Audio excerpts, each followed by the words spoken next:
and whenever I can, I will try to.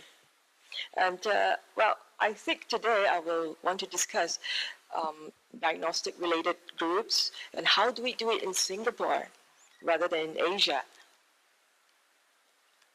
So before I move on, I would like to do some disclosure.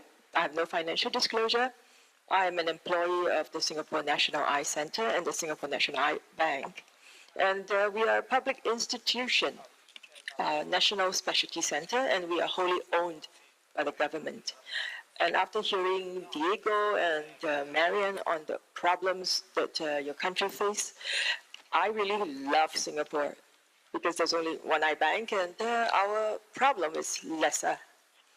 So let's first give you a brief introduction of Singapore. Until recently, you will know that Singapore hosted the Trump-Kin Summit. And we are really a small country. We have a total population of only 5.6 million. And we have a long, and Singaporeans live longer nowadays. Maybe the food is good, and they live up to 82 years old. This is the life expectancy at birth. And progressively, we also see an aging population. So if you look below, you will see that in 2006, 6.9 citizens of working age to one older adult. But currently, it is 4.7 citizens to one older adult. And by 2030, we will have 2.3 citizens to one working older adult. So we do face this problem. And how does the healthcare infrastructure work in Singapore? It is really very dominated by public hospitals. We have 8 public hospitals providing almost between 185 beds to 2,000 beds. And we have 8 national specialty centers. Singapore National Eye Centre is one of them. And the public hospitals and national specialty centers are needed to provide subsidized medical care to all our citizens. And we have 10 smaller private hospitals, and this is where people will go and they have to pay full price for treatments. And our national healthcare expenditure really has increased by 60% over the last 5 years. In year 2010, it was US 7.5 billion. I'm sorry, there's a typo. And by 2015, we spent up to US 13 billion.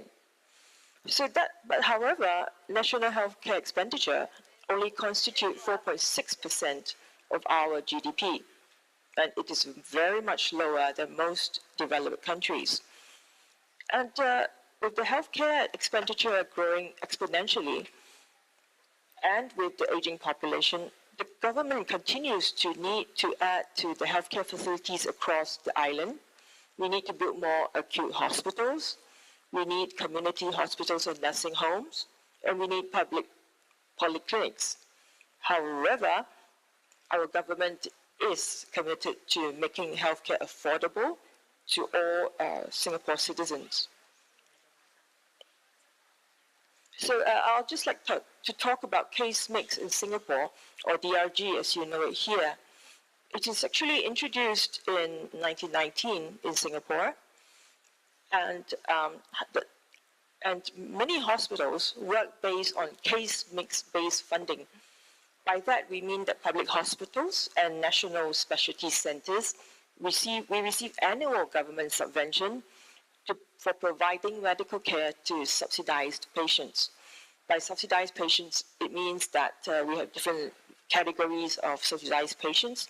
The government pays up to 80% of the surgical or medical care when they come to public hospitals for treatment. And with case mix-based funding, the government hospitals, we get a fixed subvention rate for each DRG correlated treatment. And this incentivizes us to economize and innovate cost-effective treatment and work processes, because we don't want to spend more than we receive from the subvention that the government gives. So, working in the national government hospital, we see strength in case mix or DRG in that it standardized the definition of output throughout our institution. So when we have a common output, it calls for meaningful comparison of cost, quality, and access to patients. And it also leads to more streamlined and standardized clinical practice. But the limitation of DRG is that it works on the law of large numbers. And it works only when there's a very significant number of cases that will give us a normal distribution so that we can tell which is the lower percentile versus the higher percentile. And it is not effective with smaller number of cases because when we have variation, it will skew averages significantly. And it is ineffective in subspecialty-based disciplines. And cornea surgery is one of them. And it is not sophisticated enough to adjust to complexity of medical conditions because of the standardization. And people don't come in with only one medical conditions. Sometimes it's a complication that occurs. So in Singapore, there are only a few ophthalmological conditions that case mix is applicable to. First being cataract surgery. The next being correction of eyelid abnormality. And the surgery is very, very precise in the case mix diagnostics.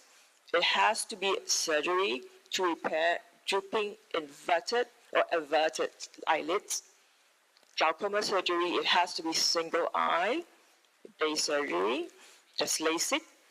There's repair for retina detachment. And for retina detachment, it has to be repaired with laser without complication, and it must be day surgery. Correction of strabismus, as well as pterygium. The removal of pterygium is almost the only cornea-related subspecialty condition that case mix can apply to in Singapore. So unfortunately, as I just mentioned, case mix does not apply to cornea surgeries because the total volume of cornea surgeries per year in Singapore is really small. Just last year, we only see 490 transplants. And there are so many different surgical techniques now. And with each surgical technique, it makes the volume even smaller for effective comparison. And there's so much variables in consumables because some surgeons prefer to do things one way, and some surgeons prefer to do that another thing another way. Plus, we have to import foreign corneas from overseas eye banks. We do have the Singapore Eye Bank, and only Singaporeans are entitled to use corneas donated by a Singaporean deceased. So when foreigners come to Singapore, or Singaporeans who are well-heeled and they don't want to have a waiting, they don't want to wait, they want to choose their operation dates, that we will have to import foreign corneas from overseas eye banks. And we also need to take into account tissue processing fees. The Singapore Eye Bank, we do DSIC processing, and very soon we will embark on DMAC. In fact, this year we aim to embark on DMAC tissue processing, and all these come with tissue processing fees. So I don't see case mix being applicable to cornea surgery in Singapore at all. But how do we charge them? Patients pay full cornea procurement fees and related tissue processing fees, regardless of payment classes, which means the cornea surgery for patients in subsidized care can be reimbursed by the government, but the government does not pay for the cornea procurement, and the government does not pay for DMAC or DSEC tissue processing. And our Singapore Eye Bank cornea procurement fees is based strictly on cost recovery. We need to be financially sustainable, and the subvention is really applicable to the surgery itself and not to the cornea. So I hope I've answered your question. I think I have an easier job here. One eye bank, and my government is really strict. So with that, I thank you very much, and I hope that all of you will come and join the 7th Asia Cornea Society meeting in Osaka in 2020. I look forward to welcoming all of you. Thank you very much. Thank you.